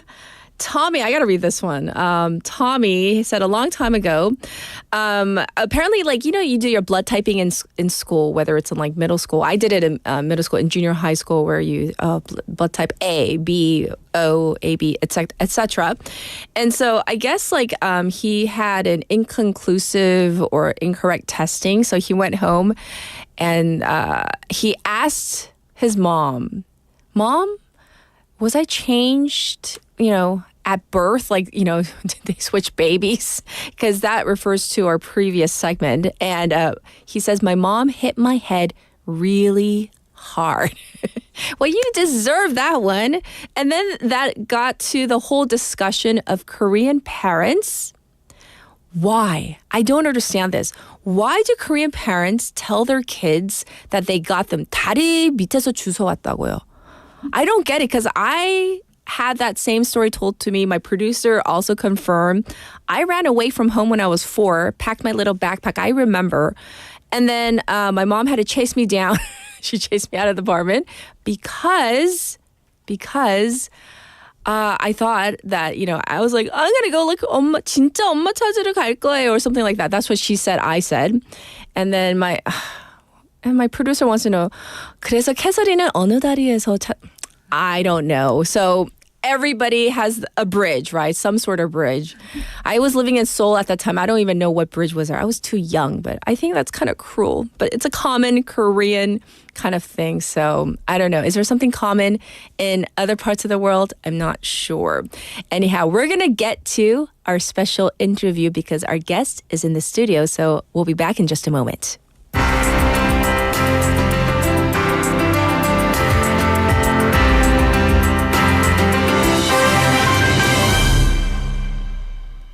South Korea's fall weather has felt anything but typical this year. I mean, with record-breaking temperatures. I mean, look, I'm wearing linen. I'm wearing linen in November, even though I do have a long sleeve shirt, because it's kind of unseasonably warm, and heavy rains have disrupted the usual seasonal rhythm. So in that same stride, though, COP29 has kicked off in Baku with global climate challenges at the forefront, though many world leaders are notably absent. So with the incoming Donald Trump administration's stance on climate policy, that has added to new uncertainties, potentially shifting global efforts to combat climate change. And as the impact of climate change and warmer ocean temperatures and whatnot shape Korea's weather, you know, understanding all of this is becoming increasingly important. So we have invited back to our studio Professor Axel Timmermann. He's the director of the IBS Center for Climate Physics at Busan National University, PNU. So welcome back. Thank you. Yes. Good morning, Catherine. Yes. So, you know, Dr. Timmermann, many news reports have predicted that we may experience record-breaking cold temperatures this coming winter. So what do you think? Is this information accurate? What does, you know, what do you say on this topic? So when these media reports Yes. came out, I think all the climate scientists were a bit surprised because actually the climate prediction models that we use to forecast seasonal temperatures and seasonal temperature deviations from the normal state, they suggest warmer winters. And so I looked a little bit into this, and it turns out that, we have two factors to consider. One is still global warming has really made this year particularly warm, and so the last years as well. Yes. So we have a contributing positive trend. But on the other hand, we have this transition from an El Nino to La Nina that is occurring right now. And La Nina usually creates colder temperatures over South Korea. So now we have this tug of war. Who is winning? And it turns out, according to the best computer models that we have, actually the global warming effect is winning over the La Nina cooling impact. On top of this, of course, we always have unpredictable weather fluctuations that, typically weather we can predict up to 2 weeks, so we don't know what the weather is going to be in January. Sure. We can only know what the probability is going to be for a warmer or colder winter.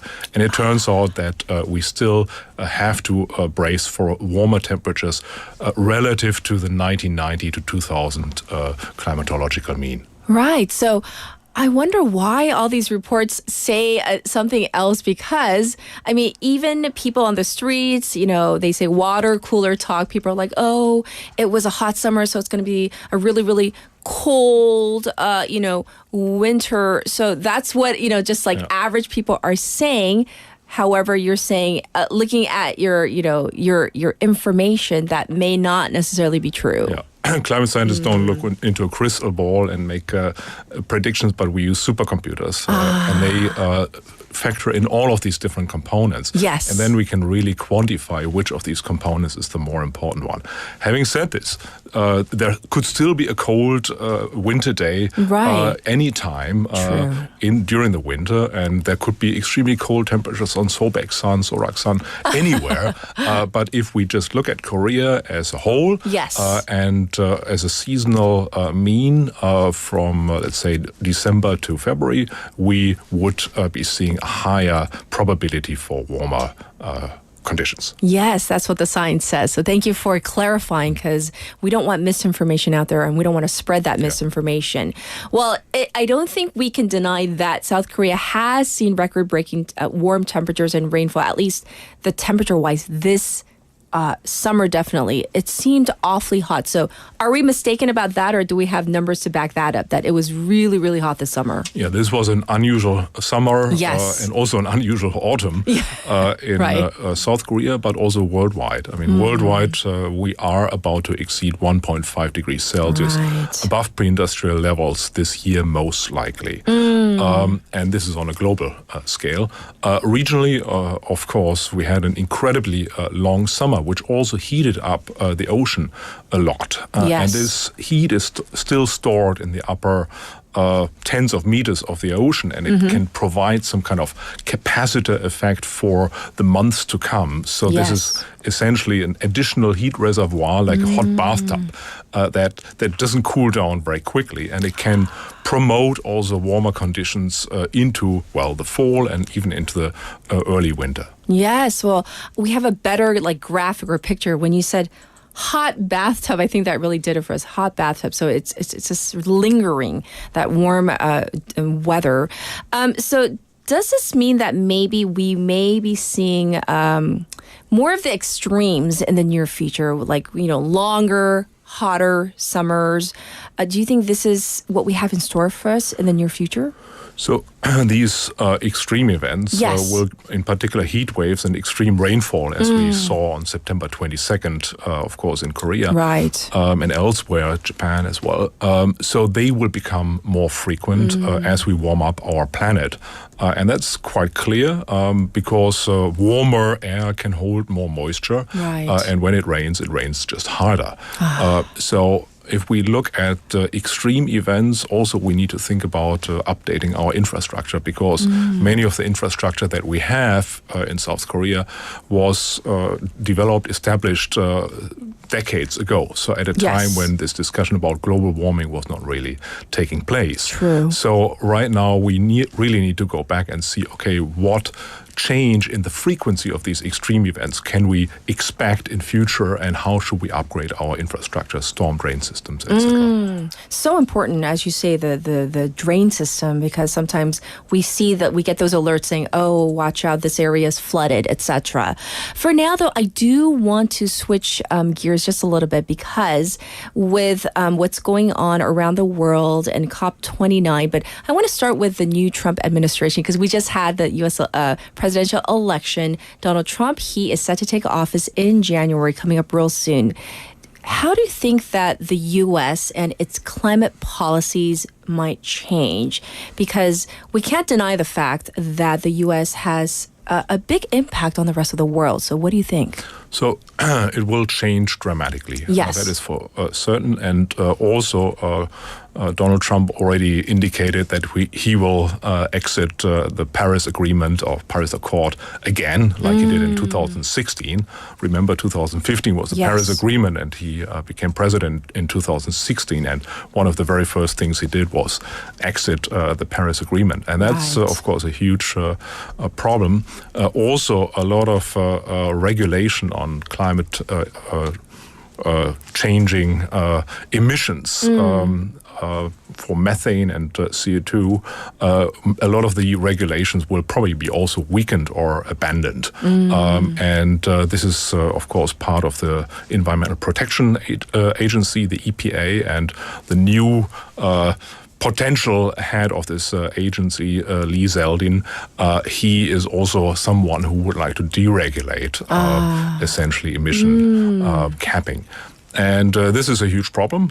And furthermore, I think there is a possibility that Donald Trump might even consider exiting or leaving the United Nations Framework Convention on Climate Change. And this is the governing body of all the discussions going on right now at the COP meeting, for instance. Right. And this would be disastrous because even for future administrations, it will be very difficult to get back into the UNFCCC because you need the 2/3 majority of the Senate in order to get back in. So if this is really happening, it would have a very long-term effect on U.S. climate policies. That will be very difficult to overturn even for future administrations. I see. I didn't realize it was that difficult to get even back in. If the U.S. does leave, indeed. I do want to also focus on Korea, though, because with all of this going on, I want to know what steps Korea can take, South Korea can take to stay resilient in the face of what's going on right now and with all the changes that we may be seeing in the near future. What can Korea do? I think, first of all, there is a large difference in the acceptance of the climate science. In the United States, I think the acceptance rate is about 50%. Right. In Korea, it's way over 90%. So Korea is a country where this problem of climate change has been realized, and political steps are being taken in order to cut down CO2 emissions. So because the general population really sees this as a problem, I also expect that politicians and future governments will continue that commitment to cut down CO2 emissions. So I don't see Korea necessarily as changing its path just because Donald Trump has become president, will become president. So I think the climate resilience discussion right now in Korea has a lot of momentum. Yes. Also in training the younger generations. So I think they will keep the flywheel active so that I think Korea will be on a path to cut down CO2 to net zero by 2050 at least. Okay. So that's what you see for the future of South Korea. I also want to go back to, you, as we mentioned, COP29 starting in Baku. So what are some of the key challenges and issues being discussed? Because, as I said in the intro, the absence of some of the global leaders, that does, it's not good for the entire agenda or for the meeting, right? Yeah, I mean, first of all, it was a very unfortunate timing because the COP29 is coinciding with the APEC meeting in Lima right now, where a lot of leaders are like Xi Jinping and also Korean President Yoon. Right. So their presence is more, I think, symbolically necessary at the APEC meeting than at COP29 for them, I suppose. Yes. But also Ursula von der Leyen and Olaf Scholz, German Chancellor, Narendra Modi, and so on, they will not attend the COP meeting. So with Xi Jinping being in Lima and so on, I think we have a little bit of a vacuum, their symbolic vacuum of global leaders, which in some way weakens also the outcomes, the expected outcomes of that COP29 meeting. Of course, all the countries still send their envoys, their climate change ambassadors for South Korea, for instance. So this is important, but what to expect is, I guess, not much of a breakthrough in terms of cutting down CO2 emissions, but this COP will focus more on climate finance. And there are three main aspects that are important. The emission trading has been a subject. Carbon trading has been a subject that was introduced already in 2009 during the Copenhagen meeting, but it has stalled for a long time. And I think just several hours ago, there was an announcement at COP29, which sounded quite positive, but it was also more a general announcement. There was criticism that it was not done with the full support of the parties. So this is something that we can follow up a little bit more during the day, I suppose. But carbon trading is one of the key aspects. The other one is to provide compensation for essentially climate damages. So we should keep in mind every dollar that we spend in terms of reducing carbon emissions will save $16 in the future in terms of mitigating climate change impacts and damages. Okay. So this 1 to 16 ratio is really important. And of course, developing countries know that, and they are the ones most affected by climate change. So in that regard, they have been demanding correctly that the developed countries actually stick to their commitments, which they made already in 2009 at the Copenhagen meeting, where they pledged they will provide $100 billion every year. Right. The first time they reached that level was in 2022. Now, with the U.S. likely pulling out of these agreements and negotiations, there is a huge question as to whether this $100 billion per year commitment globally will even be reached, because the United States was one of the main contributors under the Biden administration. Right. So there are a lot of questions right now. And the third climate finance issue that will be discussed is whether there could be a climate financing mechanism for climate change adaptation. So far, we had compensation. Then during the last COP28 meeting in Dubai, there was a discussion on climate loss and damage cost compensation for actual disasters. That fund is has only $700 million right now, which is a factor 10 to 100, too small compared to what the developing countries need. Yes. Well, of course, we're going to keep an eye on what develops at COP29. And I want to thank you so much for sharing your expertise and your keen insight into what's been happening, not just at COP29, but obviously what's going to happen, what we can look forward to in the coming winter as well here in Korea. Thanks for coming in, Dr. Timmermann. We always appreciate your expertise. Thank you very much, Catherine. My pleasure. All right, everybody. This was our interview with Dr. Axel Timmermann.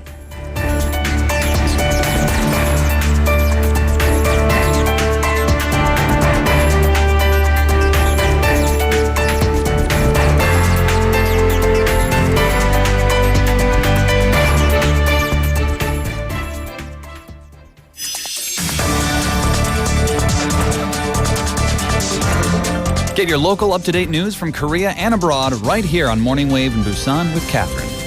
Stay tuned.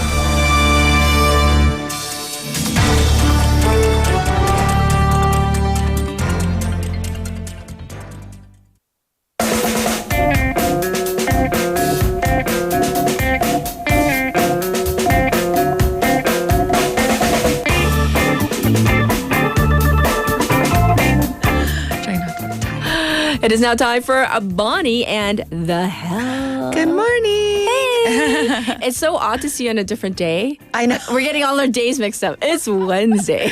Yes, don't be confused. Yes. So, how are you? I'm good. I'm good. It's fall here. It is. I was gone for the weekend, so I came chunky, back. Sweater. I'm in my like summer linen, but I put on like a fallish shirt underneath because it's kind of like cool in the mornings. Yeah. But during the day, it's still kind of warm. I've heard. I actually just got back yesterday afternoon, so I don't know. But all the colors, the trees seem to have started to change. So I'm like going full in. Like I'm ready. Fall. Right. It's here. All right. Even though so what are we talking about today? Well, today I'm going to talk about being sad. Oh no.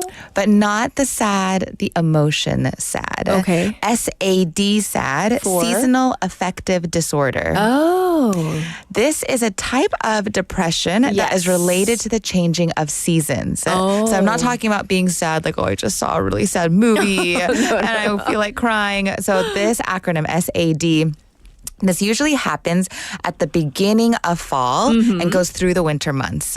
So it's different from the holiday blues, which are associated with the holidays that come up, like Thanksgiving and Christmas and those kinds of things. This is actually related to the changing of seasons and the change in temperature and the exposure to natural light that we get. Because during these months, the days get really short. So just for our listeners, I know on our NoTube channel, you guys can see the Korean, but it's a 계절성 정서 장애. So that's seasonal affective disorder. Just so for listeners, yes. And it's not to say that everybody gets this. No. But there is a reason behind. Some people, we associate holiday blues. Oh, I just feel so sad because the holidays get me down. But there's actual reason behind this kind of disorder, the SAD, seasonal affective disorder. Right. Because the days are so much shorter. We're getting so much less natural light. True. And there's a lot of benefits to natural light. I've covered the benefits of vitamin D also that we get from the sunlight. So not having that, it sets off a chemical change in the brain and it can lead to a sort of depression. So if you have some of these symptoms that I'm going to be letting you guys know of, then it might be associated with this. So you might think, oh, what's wrong with me? Why am I feeling this way? So no fear, there's an actual chemical reaction reason, a scientific reason why you might be having some of these symptoms. Okay, so let's go through the list, the symptoms. So they can start off mild and they can get more severe as the season progresses. So if you feel some of these, like feeling unmotivated and uninterested in activities that you once enjoyed. Your overall attitude might be a little down most of the day. Maybe you have low energy. You're a little bit sluggish.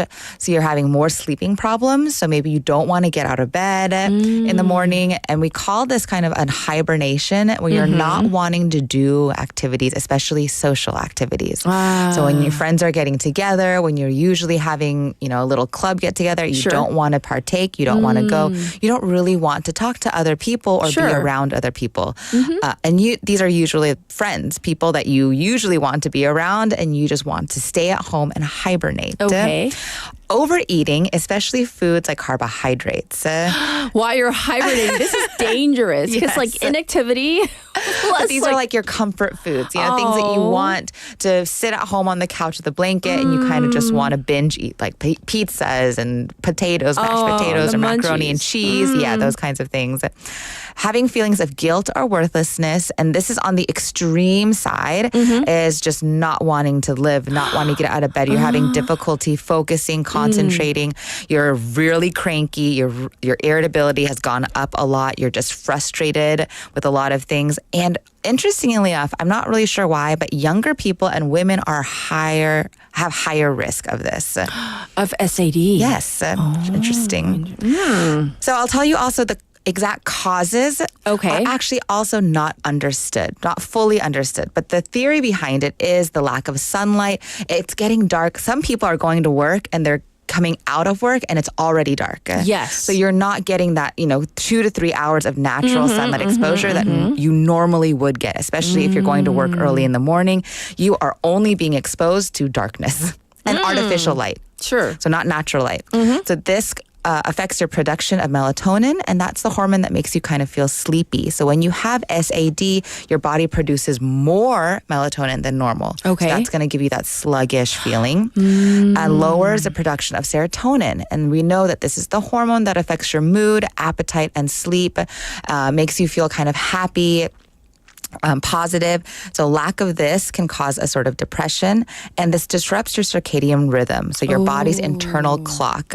Lower levels of sunlight disrupts this, and also that lower level of vitamin D. My sister was just complaining about some of these symptoms yesterday because we got together pretty early and we had not even eaten. So, sometimes you get like food coma. Yeah. You get sleepy after. We had not even had lunch. Yeah. And she was just like, I feel so sluggish. Yeah.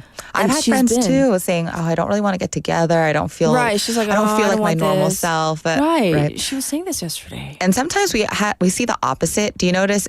Maybe more in Korea, when it starts to turn into springtime, people are like taking off their layers of clothes and they're so happy to be outside. They're coming out of the cave. Yeah. Right. Almost the opposite. So this is the time when we kind of go into the little cave in our cocoons, but there's a reason why. Okay. But also, all hope is not lost. There are treatments for this. Yes, this is important. Yeah, so if you are feeling some of these and you're like, I want to change this, there are things that you can do. So of course, managing your lifestyle, taking care of yourself, going exercising a little bit more, and going outside maybe in the early hours. So if you are one of those people that go to work and you're coming out and it's dark, get up a little bit earlier, get as much natural sunlight as you can. Maybe just take a walk around your building. Sure. Get some natural sunlight. Okay. If this is not possible to get natural sunlight in the early hours, get light therapy. You can actually get a light box and you can put it in your room, and this stimulates kind of like the natural light that you would get from the sunlight, and it's 20 times brighter than a normal house lamp that you have in your house. Okay. And it filters out the UV rays. So you should get about 20 minutes a day, and preferably in the morning hours when you first get up. So just sit in front of that light therapy box or that light box, and you can do your morning meditation or maybe read a book or just sit in front of that box to get that natural sunlight. Sure. Fake natural sunlight. Yes. And a lot of people see improvements after about 1 to 2 weeks of using this light box. But it's like, we were saying earlier, like fake it till you make it. Yeah.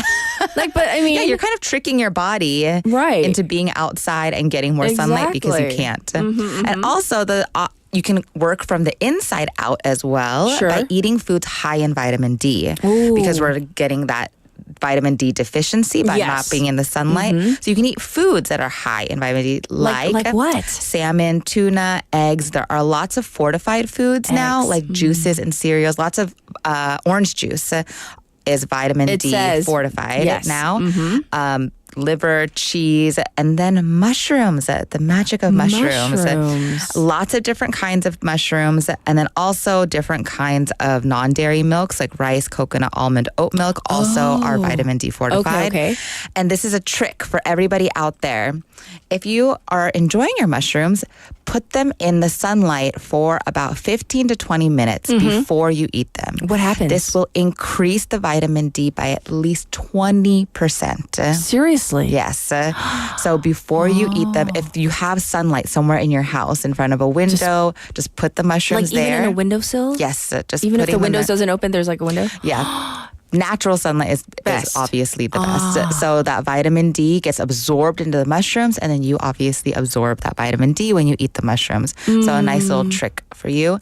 And for the extreme side we talked about, if you're having really extreme depression, really a lot of crankiness, talking to people, getting social therapy, maybe forcing yourself into going into those social groups, but then talking about it will also hopefully help this as well. And extreme cases, you can take medication to increase your serotonin. So if you're feeling like you really can't get out of this slump, you're really sluggish, you cannot get into like a positive mood. Right, after you try all these things. Yes, then you can try different kind of medications, and also seek professional help if you really feel like I can't get out of bed, having extreme negative emotions, seek professional help as well. Right, and I think I've said this before, but you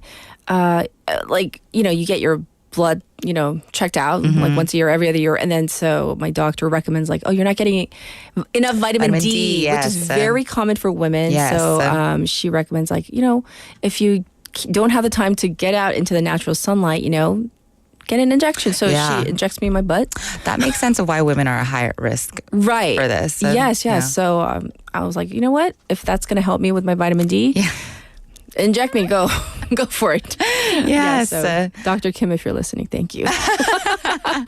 Well, anyhow, this is really good to know. Seasonal affective disorder, because it's like right around now. Yes. I'm sure some of you might be thinking, that really applies to me. Yes. It kind of explains some of the symptoms that some might be experiencing. So eat your mushrooms. Yes. And if not, and put them out in sunlight Put them in the sunlight, eat your mushrooms. During the weekend, if you have to. But thank you so much for bringing this to our attention. And people are saying like, oh my gosh, if Bonnie had a cult, they would be joining your cult.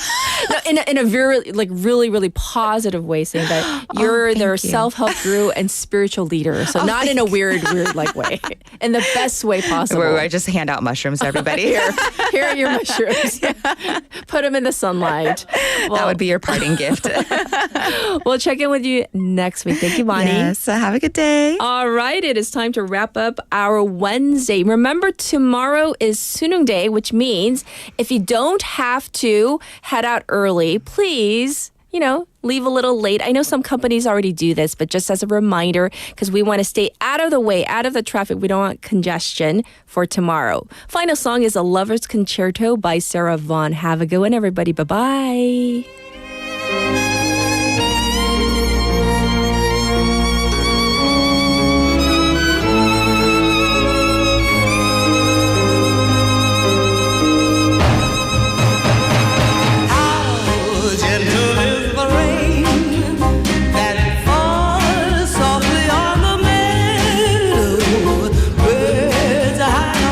Tree